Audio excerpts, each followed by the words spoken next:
This is NDTV.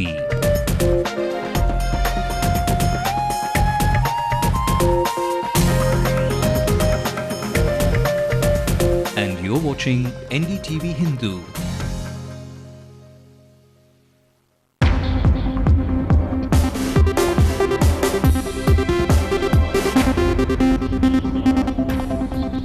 Despite an unsuccessful protest, TASMAC employees get a hike in their wages, but the revision does not go down too well.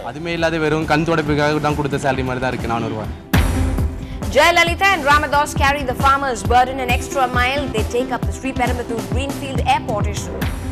The conflict over the school fee row gets stuck at a dead end today. The stalemate between private schools and the government continues.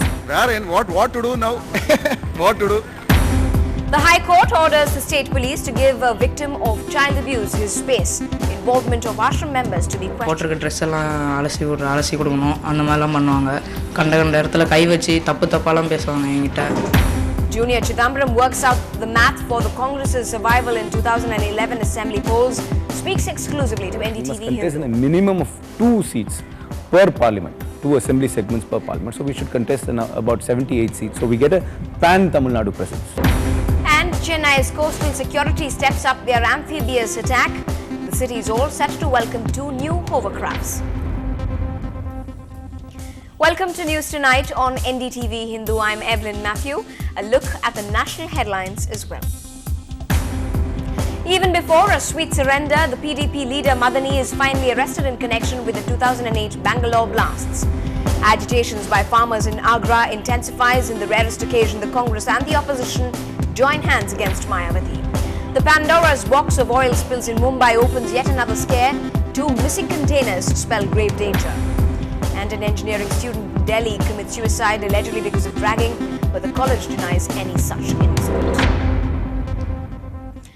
Ask for a yard and the DMK government will give an inch, it seems. After heated agitations from TASMAC workers demanding secure jobs, more salary and weekly offs, the Chief Minister has given one of it, the salary hike.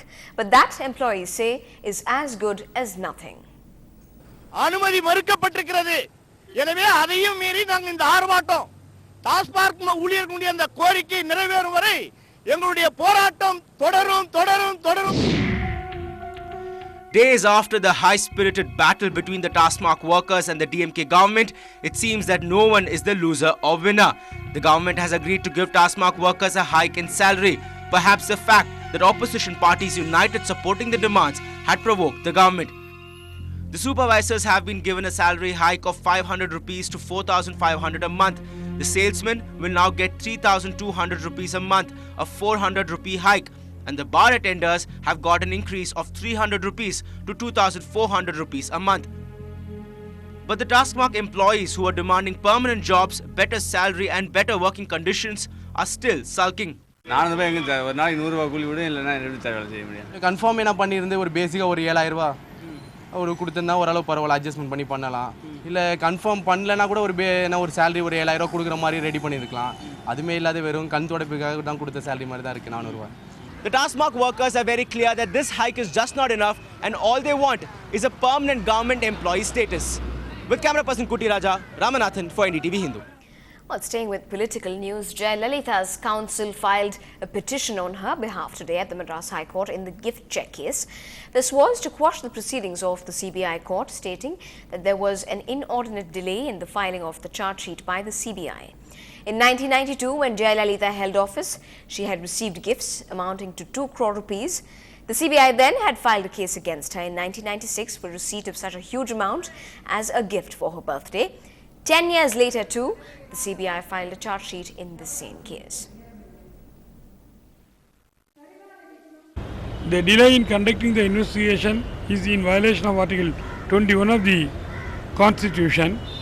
The concept of speedy trial includes speedy investigation also. In this case, without any reason, the CBI delayed the investigation and prolonged the investigation for nearly 10 years. Hence, the entire proceedings are vitiated. Hence, on that ground, I will file an application seeking to quash the proceedings under Section 482 of the CRPC. Meanwhile, wooing her voters after Trichy, opposition leader Jayalalitha is once again backing the farmers' community. She has now expressed solidarity with the farmers at Sri Perumbudur by announcing that her party will be staging an agitation against the government's move to acquire the 6,921 acres for the Greenfield airport there. In a statement, she has said that this process will threaten the livelihood of thousands of farmers and affect the education of several schools' children there. Jayalalitha also condemned the lathi charge against the protesting farmers a week ago. Meanwhile, the PMK chief, Dr. Ramados, has joined in chorus. He is now opposing the land acquisition for the Greenfield airport. In a statement, he has said that he will lead a protest against the same at Tiruvallur on the 23rd. He has also called out to the DMK regime as well to respect the Grama Sabha's resolutions against acquisitions and evictions. A week after the Chief Minister reiterated that the revised fee structure recommended by the Govindarajan Committee would stay, the jolted private schools are desperate, it seems, to find a way to say their side of the story. From meeting the Chief Minister to giving advertisements in the papers, private schools are virtually starting a campaign in their favour. A desperate measure by the private schools in the state. A half-page advertisement highlighting their plight if the revised fee structure recommended by the Govindarajan Committee is implemented. A ray of hope when the appointment came from the Chief Minister of the state. But their hopes were shot down when the meeting failed to take place. The disappointed schools want the government to rework the fee structure. அவங்க எல்லாரும் நல்ல விழிப்புணர்வு இருக்கு. அவங்களுக்கு எல்லாரும் தெரியும் இதே மாதிரி ஃபீஸ் கட்டினா இதமான தரமான கல்வி கிடைக்கும் அப்படின்றதுல சேர்த்திருக்காங்க. இப்ப திடீர்னு இந்த அனௌன்ஸ்மென்ட் வந்தனால பேரண்ட்ஸ் மத்தியில ஒரு இருக்கு. அதுவும் 1-2 பேரண்ட்ஸ் அவங்க இப்ப கன்வின்ஸ் ஆயிட்டாங்க. 6 மாசம் ஆயிடுச்சுங்க. அதனால எங்களுக்கு என்னன்னா இந்த சம்பளம் கொடுக்கணும், ஸ்கூல் எல்லா ஃபெசிலிட்டிஸும் கொடுக்கணும். அதாவது ஆர்ஓ மினரல் வாட்டர் பிள்ளைங்களுக்கு கொடுக்கணும், நல்ல ஃபெசிலிட்டிஸ் எல்லாம் கொடுக்கணும்னா இருக்கிற ஃபீஸ் தான். இத கட் பண்ணா திருப்பி நிறைய எல்லாமே பாதிப்பும் தரமான கல்வி கொடுக்கற பாதிக்கும் அப்படின்றதுல தான் அது சம்பந்தமா தான் நாங்க மீட் பண்ணலாம்னு வந்தோம். A few days ago, the Govindarajan Committee had clarified that a decision on the revised fee structure for the 6,400 schools who have filed objections will be announced only by the next academic year, and until then, the announced revised fee structure should be operational in private schools. For the current academic year, private schools have already collected fees like they do every year. Refund of excess fee, they say, is not possible. As of now, we can see more such advertisements from private school owners. In Chennai, Minal Shah, NDTV Hindu. Now, in what looks like another shameful case of child sexual abuse, the Madras High Court has ordered the state police to keep away from a 14-year-old boy who went through severe mental torture at an ashram in the state. That's where he was studying. The boy, Ananthakrishnan, was residing there along with his mother after his father passed away. He has alleged sexual abuse by 2 junior heads of the ashram for over a year now. It was the boy's aunt who filed the petition with the Madras High Court asking the police to stay away from her nephew. The boy is in her custody now and says that if disturbed, there may be danger to his life. She sought a court direction forbearing the authorities concerned and the ashram from taking any coercive steps for obtaining the custody of the boy. She also sought a judicial inquiry into the affairs of the ashram. Our senior correspondent Peer Muhammad spoke to that 14-year-old victim who narrated his nightmarish experience. அங்கே தருமபுரம் ஆதீனம்னு அங்கே கீழே உள்ளவங்க அங்கே அவங்களோட கீழே நாங்கள் இருந்தோம். எங்கள் தாத்தா அங்கே வேலை செஞ்சுட்டு இருக்கிறதுனால அங்கே நாங்கள் போய் தங்கியிருந்தோம். அங்கே வந்து ஸ்கூல் விட்டு வர ஸ்கூலில் சேர்க்கறதுக்காக ஒரு 2 நாள் கழிச்சு ஸ்கூலில் சேர்த்தாங்க. அங்கே போனேன்.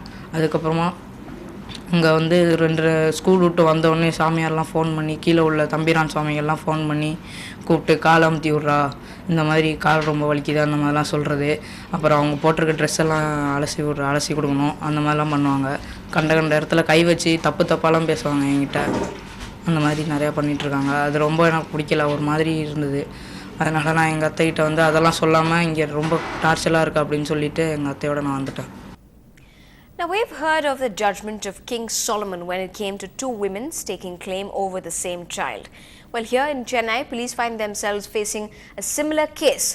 2 women fighting over a mentally challenged youth, each claiming he is her son. Sam Daniel brings you the story. Manikantan went missing 3 years ago from the outskirts of Chennai. The mentally challenged young man was recently restored to this woman, believed to be his mother, when he was found begging on the streets. But the story did not end there. This 75-year-old woman insists that the youth is her son, Kumaravel. Both women produce old photographs as proof of their kinship with the man, and the pictures do look similar. Each have birth certificates in different names and conflicting claims of being his mother. ரெண்டு பசங்களுக்காக தான் நான் இன்னும் இருக்கேன் உயிரோட. இல்லை நானும் செத்துட்டு இருப்பேன் எப்பயோ.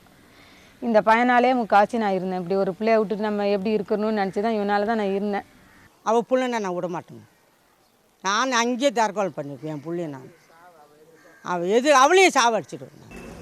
The young man has now been sent to a mental health institute while police try to find out who his mother really is. Manikandan, who's in the hospital behind me, would have no clue about the battle that's going on to take him home. Finding themselves in the position of King Solomon, the police is not taking any chances. They are now taking the DNA route to establish his biological mother. In Chennai, with camera person Sukumar and Anand, Sam Daniel, for NDTV. Well, quite some story there. Now, Chennai City is all set to roll out their red carpets for 2 new brand hovercrafts by December next year that's capable of moving over land and water. These are vehicles that are used for anti-smuggling and anti-infiltration operations, particularly in shallow waters around India's extensive coastline and offshore islands. One such hovercraft that was purchased at around a cost of 20 crore rupees a decade ago has landed in Chennai for patrolling the nearby coastline regions, considering its vulnerability. As far as vulnerability is concerned, today's scenario, you all know better. These words from the Coast Guard DIG point towards the 26/11 attack, where a detailed probe revealed that terrorists made their way into Mumbai via the Arabian Sea. Patrolling along the Indian coast was then intensified. Tamil Nadu has the second longest coastline in India, extending to 1,076 kilometers. Considering its vulnerability, among the 6 hovercrafts available with the Indian Coast Guard, 2 are positioned in Mandabam, located near Rameshwaram. As part of intensifying security during the Independence Day celebrations, one such hovercraft from Mandabam was brought to patrol coastal areas around Chennai. Coastal commandants say the hovercraft has several advantages over a ship or a boat.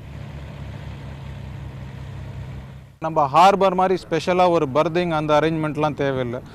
நீங்கள் பார்த்துருப்பீங்க. So இது எந்த பீச்சில் வேணாலும் இது வந்து நேராக எங்கே ஃப்ரெஷ் சாண்ட் இருக்கோ இது வந்து பீச் பண்ணலாம். அண்ட் தென் உடனே ஏதாவது த்ரெட்னாக்கா இது கடலுக்கு போகலாம். அண்ட் இது நார்மலி இதோட ஸ்பீட் வந்து ஒரு 40 to 50 kilometers per hour, which is very high speed. The hovercraft moves on a cushion of air pressure armed with a half-inch machine gun. It can be used for attacking enemies too. Landing troops from ship to land, the crafts are capable of operating in marshy areas, deserts, and can pass over obstacles up to a height of 1 meter. India has placed an order for 12 such hovercrafts, which will move at a speed of 50 kilometers per hour over water and land. In Chennai, with reporter Salim, Lokpriya for NDTV Hindu. Well, quite some beauty there, mean machines. Now, a question that's doing the rounds in political circles is, what's the Congress's possible seat-sharing formula with the DMK for next year's assembly poll? AICC member and the son of the Union Home Minister, Karthi P. Chidambaram, explains the math of his proposal in an exclusive interview to our executive editor, Sanjay Pinto. Are you representing the new aggressive face of the Congress in Tamil Nadu? I don't know whether I'm the aggressive face of the Congress in Tamil Nadu, but I definitely think that I am articulating a point of view, which is of the unheard worker, which who's is sort of been silent and rather been yearning for the 43 years we've been out of government. Which is? I think we've reached the point where the average party worker wants a greater role for the Congress in Tamil Nadu. So what does this mean? I mean, you're answering in generic terms. What does this exactly mean? Power sharing in 2011? What it means is that we need to be a lot more proactive, and we need to contest in a far more number of seats than we usually contest. You've come up with some formula. I think in Tiruvarur you said what, 78 seats? No, it's not a number. It's not a number which I've pulled out of the hat. I think what would be fair for the Congress is that we are not a party which is confined to a particular region of Tamil Nadu or confined to a particular community of Tamil Nadu. We are a pan-India party and we are present in all districts of Tamil Nadu, right from Kanyakumari up to Hosur. So how many seats do you So want there are in Congress? 39 parliamentary constituencies in Tamil Nadu. Today with the new delimitation formula, there are 15 parliamentary constituencies in which there is not a single Congress MLA. There are 3 parliamentary constituencies in the city of Chennai, which is the capital of Tamil Nadu. We don't have a single MLA in the 3 parliamentary segments. So what I'm proposing is just a proposal. I mean, obviously there is support and there is probably a different point of view from others. Is that out of the 39 parliamentary constituencies, we must contest in a minimum of 2 seats per parliament, 2 assembly segments per parliament. So we should contest in about 78 seats. So we get a pan-Tamil Nadu presence. You're calling it a proposal. Some of your opponents call it saber-rattling, speaking out of turn, trial balloon. I think every idea has to be debated and obviously striking a chord. Otherwise, if it's so outlandish, why is people But reacting? you were almost sounding for a minute like EVK Selangovan, who's also been making similar demands. I think he's also articulating a point of view which is quite relevant. He's also striking a chord with. But the Tamil Nadu Congress chief, Mr. Thangabalu, says don't speak out of turn. He's also issued a gag order. And I think he said that you should not criticize the alliance as such, but I do not. Do you believe the alliance is intact? I believe the DMK Congress alliance is intact. I think the DMK Congress alliance will only get stronger and more equal in the coming time. And don't forget to catch that entire interview on Off the Record with Sanjay Pinto at 10:30 tonight.